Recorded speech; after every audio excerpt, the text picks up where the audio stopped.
Python programming भाषा के पाठ क्रमांक 14 में आपका स्वागत है। इस पाठ में इस वीडियो में हम परिचालक संबद्धता एवं वरीयता के बारे में पढ़ेंगे, विषय पे पढ़ेंगे। इसकी रूपरेखा से पहले देख लें। पहले हम देखेंगे परिचालक संबद्धता क्या है, फिर परिचालक वरीयता, तत्पश्चात कुछ उदाहरण व्यंजकों एवं कथनों के, एक या दो ही, और उसके बाद एक क्रियाशील प्रोग्राम। सबसे पहले परिचालक संबद्धता क्या होती है, इसको हम ऐसे समझ सकते हैं। सबसे पहले बात तो यह कि प्रत्येक परिचालक की एक संबद्धता होती ही है, लेकिन पाइथन प्रोग्रामिंग भाषा में आप कहीं कहीं पढ़ेंगे कि कुछ एक परिचालक ऐसे होते हैं या ऑपरेटर ऐसे होते हैं जिनकी कोई संबद्धता नहीं होती है। वो हम उसकी चर्चा फिर कभी करेंगे। इसको हम ऐसे समझ सकते हैं कि जब हम बचपन में रस्साकशी या रस्सा खींच की प्रतियोगिता में भाग लेते थे, तो उसमें होता क्या है, एक मोटी रस्सी होती है या रस्सा होता है, और उसमें एक बीच में एक सूचक बना होता है जो विजय का सूचक होता है, और दो दल होते हैं या दो खिलाड़ी होते हैं, और उनके पैरों के पास भी ऐसे चिन्ह बने होते हैं। जब प्रतियोगिता प्रारंभ होती है तो जो भी दल या खिलाड़ी इस सूचक को अपने निशान के ऊपर, अपने चिन्ह के ऊपर या के ऊपर ले आता है, तो वह विजयी घोषित होता है। तो मान के चलते हैं कि ये यदि एक ये ऑपरेटर है, परिचालक है, तो किसकी तरफ जा रहा है, ये एक उदाहरण के लिए प्रयोग में लाया है। तो जब कोई परिचालक पहले दाहिनी ओर के संकार्य से बंधता है, संकार्य यानी ऑपरेंड, जब कोई परिचालक पहले दाहिनी ओर के संकार्य से बनता है तो उसकी संबद्धता दाहिनी कहलाती है। दो प्रकार की संबद्धताएं होती है, बाईं या दाईं। सो बाईं ओर संबद्ध कोई परिचालक होगा, बाईं ओर संबद्ध या बाईं से दाहिनी ओर संबद्ध, ऐसा कहते हैं।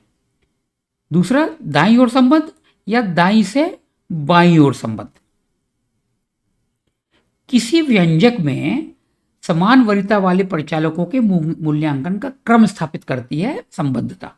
संबद्धता क्या करती है, किसी भी व्यंजन में समान वरीयता वाले परिचालकों के मूल्यांकन का क्रम। और एक बात और कि समान वरीयता वाले समस्त परिचालकों की संबद्धता समान होगी, एसोसिएटिविटी उनकी सेम होगी। लेकिन इसका अर्थ यह नहीं है कि जितने भी परिचालक हैं जिनकी संबद्धता समान है उनकी वरीयता समान होगी, ऐसा नहीं है। वरीयता किसी भी व्यंजक या एक्सप्रेशन में मूल्यांकन के समय परिचालकों की निर्धारित प्राथमिकता, उसे हम परिचालक की वरीयता कहते हैं या प्रेसिडेंस कहते हैं। अब उदाहरण देखिए, ए धन बी गुणित सी। इसमें हमको मालूम है कि बी गुणित सी पहले करेंगे क्योंकि इसकी प्राथमिकता अधिक है, वरीयता अधिक है धन की अपेक्षा। इसका मूल्यांकन पहले किया जाएगा और तत्पश्चात परिणाम को ए में जोड़ दिया जाएगा। हम बचपन में स्कूल में हमें पाठशाला में पढ़ाया था, का करी के पुनि भाग कर, फिर गुण ले हुस जान, ता पीछे धन ऋण कर, भिन्न रीत यह जान। का यानी ऑफ, बॉडमास रूल जिसमें आप कहते हैं अंग्रेजी में, उसके पश्चात भाग करें, उसके पश्चात गुणा, फिर धन, फिर ऋण। लेकिन यह पाठशाला तक तो ठीक है, 8वीं 9वीं 10वीं तक तो ठीक है, लेकिन हम जानते हैं कि कंप्यूटर प्रोग्रामिंग भाषा में इनसे अधिक परिचालक होते हैं, और उसमें ऐसा नहीं है कि उनकी वरीयता भी जैसे गुणन और भाग, इनकी वरीयता समान होती है, लेकिन उनकी संबद्धता बाएं से दाएं होती है। तो चाहे हम भाग पहले करें चाहे गुणा, इसी तरह से पहले जोड़ें चाहे घटाएं, कंप्यूटर प्रोग्रामिंग भाषाओं में इससे कोई फर्क नहीं होता, इससे कोई अंतर नहीं आता। तो यह पाठशाला तक तो ठीक है, बॉडमास रूल जिसे आप कहते हैं, लेकिन कंप्यूटर प्रोग्रामिंग भाषा में यह 100% लागू नहीं होता है।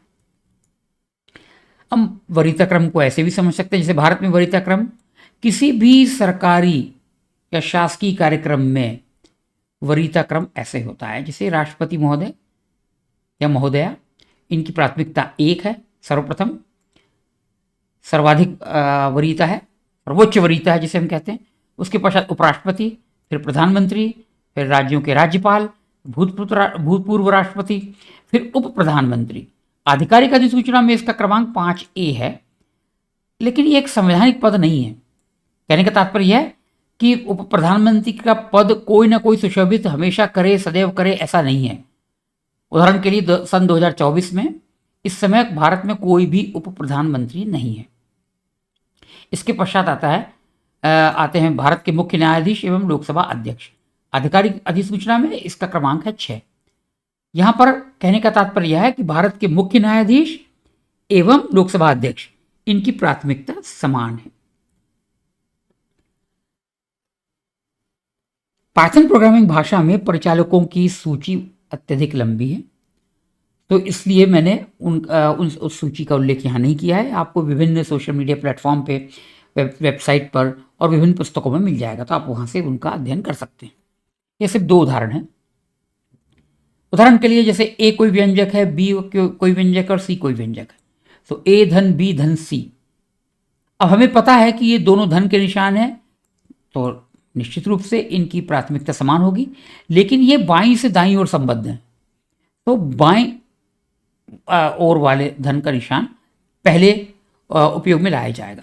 तो परिणाम ए धन बी का परिणाम पहले प्राप्त किया जाएगा, उस परिणाम को सी में जोड़ दिया जाएगा। लेकिन और इसमें कोई अंतर भी नहीं आएगा, ए में आप बी जोड़ें चाहे बी में ए जोड़ें। लेकिन समस्या कब आती है, जब यदि ए स्वयं भी एक व्यंजक है और बी भी एक व्यंजक है, तो इनके उपव्यंजक, यदि ए का कोई उपव्यंजक बी के किसी उपव्यंजक को प्रभावित करता है, या इसके विरुद्ध बी का कोई उपव्यंजक ए के उपव्यंजक को प्रभावित करता है, तो हम उस स्थिति में चाहेंगे कि इसको पुनः लिखें और इस तरह से लिखें कि कोई संशय की कोई संभावना न हो।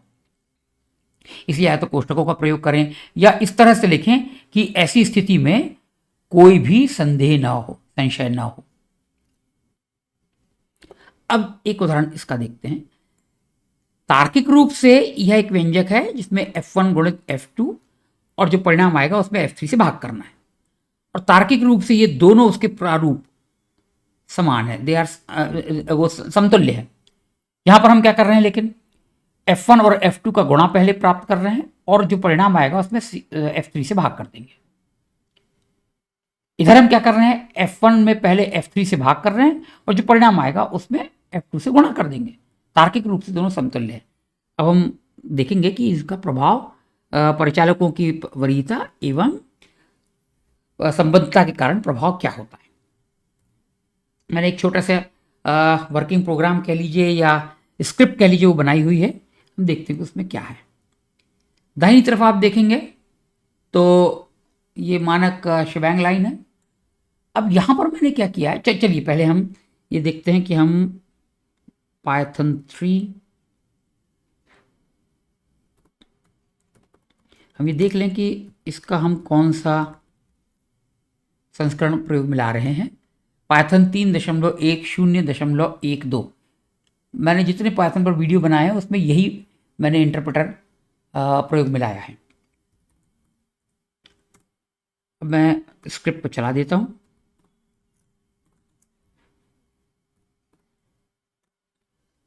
अब देखिए यहाँ पे प्रथम कथन जो है x बराबर 5, यहाँ पर मैं उसको बिट परक 2 स्थान से बाईं ओर स्थान परिवर्तित करना चाहता हूँ। तो हम किस बात की आशा करेंगे, परिणाम क्या होगा, यहाँ पर जो प्रिंट किया करेगा परिणाम ये होना चाहिए जो हम उम्मीद करते हैं, आशा करते हैं। 5 2 स्थान से बाईं ओर स्थान परिवर्तित होगा, शिफ्ट होगा। तो 2 बार शिफ्ट होगा तो क्या होगा, एक बार में 10, दूसरी बार में 20 और 20 गुणित 3 60। लेकिन यहाँ देखिए परिणाम क्या आ रहा है, परिणाम आ रहा है 320। ये कैसे, वास्तव में मैंने जानबूझकर ऐसा लिखा है। तो ऐसा प्रतीत होता है कि बाईं ओर शिफ्ट होने वाले जो ऑपरेटर है, करने वाले ऑपरेटर, ये इनका प्रयोग पहले किया जाएगा, बाद में गुणा किया जाएगा। अब आप जब सूची देखेंगे तो आप पाएंगे कि इन दोनों परिचालकों की संबद्धता तो बाएं से दाएं है, लेकिन वरीयता जो है वो गुणन की वरीयता स्थान परिवर्तन चिन्ह परिचालक से अधिक है। तो पहले गुणित होगा। मैंने जानबूझ कैसे लिखा है, जैसे आपको भ्रम की स्थिति उत्पन्न होती है। तो होगा क्या, 2 गुणित 3 पहले तो 6। अब 5 को आप 6 बार बाईं ओर स्थान परिवर्तित कर दीजिए। तो एक बार करेंगे तो स्थान परिवर्तन करेंगे तो 2 गुना हो जाएगा, 10। दूसरी बार करेंगे तो 20, तीसरी बार में 40, चौथी बार में 80, पांचवी बार में 160 और छठवीं बार में 320। तो यह परिणाम उसका इस कारण से होगा। अब देखिए यहाँ पर जो अगला मैं उदाहरण दे रहा हूँ उसके लिए आप चाहें तो संदर्भ के रूप में इनका प्रयोग कर सकते हैं। वीडियो क्रमांक 73 14 मिनट 30 सेकंड पर, यह अंग्रेजी में है, और वीडियो क्रमांक 73 14 मिनट 30 सेकंड, यह अंग्रेजी में है, और वीडियो क्रमांक 74 14 मिनट 33 सेकंड पर, यह हिंदी में है। यहाँ पे लिखा है E-308, कहने का मतलब यह है कि कोई भी संख्या में 10 की घात 308 से गुणा करना है। तो यहाँ मैंने F1 बराबर 5E300, यानी इसका मान है वैज्ञानिक संकेतन में दोहरी सटीकता के साथ, यानी डबल प्रिसीजन के साथ 5 गुणित 10 की घात 300। ये है 5 गुणित 10 की घात 10 और यह है 5 गुणित 10 की घात 200। तो ये इसने इनका मान प्रिंट कर दिया। देखिए आप, इस तरह से प्रिंट कर दिया तीनों मान। ठीक है, जब बड़े मान होते हैं तो वैज्ञानिक संकेतन में इस तरह से करता है। अब रुचिकर स्थिति बनती है कि अब यदि मैं इस प्रारूप में इस व्यंजक का मान प्रिंट करूं तो ये देता है INF, यानी इन्फिनिटी, अनंत, जबकि अनंत नहीं है। हम जानते हैं कि F1 गुणित F2, यानी F1 का मान ये है और F2 का मान ये है। आप वैसे गुणा करेंगे तो क्या आएगा, 25 गुणित 10 की घात 310। लेकिन ये बोलता INF, क्यों कि 25 गुणित 10 की घात 310 और अधिकतम मान ये क्या निरूपित कर सकता है, 10 की घात 308, तो उससे अधिक हुआ। तो जो भी मान इसकी अधिकतम सीमा से ऊपर जाएगा उसके लिए वो बोलेगा ये अनंत है, इन्फिनिटी। भाई मेरे बस की बात नहीं है। इस तरह से इसको आप समझ सकते हैं। तो हम क्या करें कि हम पहले तार्किक रूप से तो यही है समान, तो हम क्या करें, पहले इसको F1 में हम भाग कर दें F3 से। तो क्या हो गया, 5 गुणित 10 की घात 300 भाग 5 गुणित 10 की घात 200। तो परिणाम आएगा 1 गुणित 10 की घात 100, और उसमें हम 5 से गुणा कर, इससे F2 से गुणा करेंगे तो क्या होगा, 5 गुणित 10 की घात 110, जो कि सही परिणाम है। तो आप देखिए, यदि हम अपने बुद्धिमत्ता पूर्वक यदि हम अपने व्यंजक लिखें और हम ये ध्यान रखें कि परिचालकों की वरीयता क्या है और उनकी संबद्धता क्या है, तो यदि हम व्यंजक का मान न बदलें, व्यंजक का रूप पर बदल दें, कहने का तात्पर्य है कि हम तार्किक रूप से समतुल्य व्यंजक इस तरह से लिखें कि यदि आंकड़े हों तो भी हमारे व्यंजक सही उत्तर प्रदान करें। मैं सदैव कहता हूं कि प्रोग्रामिंग भाषा सिर्फ सीखने के लिए ना सीखें, उन्हें अपनी समस्याओं को सुलझाने के लिए लिखें, और इस तरह से लिखें कि आंकड़ों को हमेशा ध्यान में रखें कि आंकड़े क्या होंगे, और कहीं हम उपव्यंजक के माध्यम से के कारण अनंत या शून्य या ऐसे मान हम उत्पन्न ना करें जिनको कि प्रोसेस करना, जिनका प्रसंस्करण करना हमारी प्रोग्रामिंग भाषा के लिए संभव ना हो।